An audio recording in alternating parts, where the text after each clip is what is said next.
Joo, elikkäs nyt ois siitä aika tehdä taas uutta arvosteluvideo.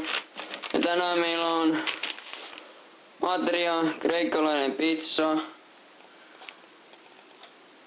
Pizzapohjan kuitupitoisuus 4,6%. Kai se on aika maukasta sitten. Ja vielä laktoosit. Et kaikki voi syödä. Mitä tossa on? 200 grammaa, et aika reilu pizza. Suolaa 0,7%. Nimi on siis Atrian kreikkalainen pizza.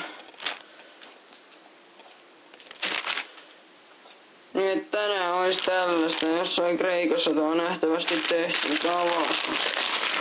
Vittu voi saa huki. Missä on sakset?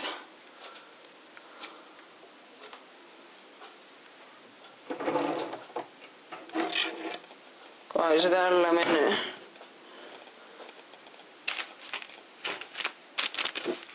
Auki ne menakkeet.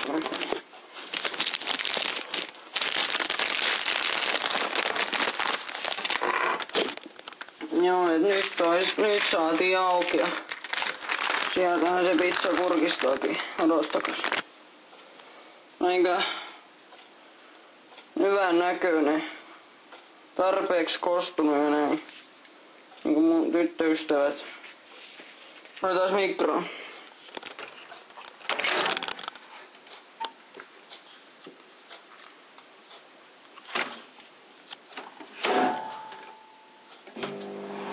Siellä on pizza pyörii. Ui. Tosi hauska. Kauan pitikään olla tää. No, joo siis. Atrian kreikkalainen pizza.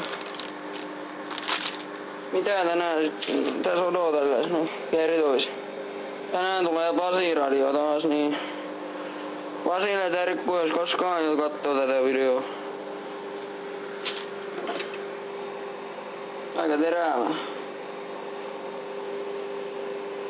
Tää on tää laatuveitti. Se lukee Germany. Herderoxon. Noni. Noni ja siis pizza on nyt valmis. Siinä. Sitten maistetaan.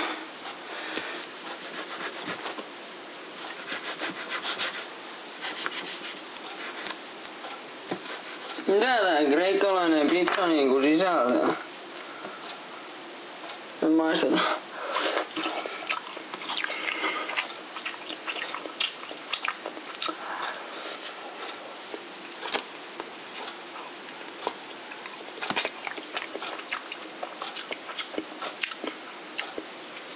Aika paskaa halpins pizzaksi.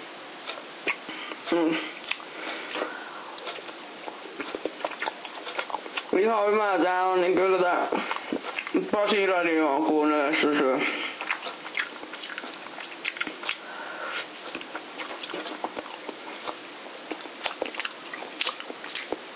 Arvosanaaks 4,5, koska salami ei maistu.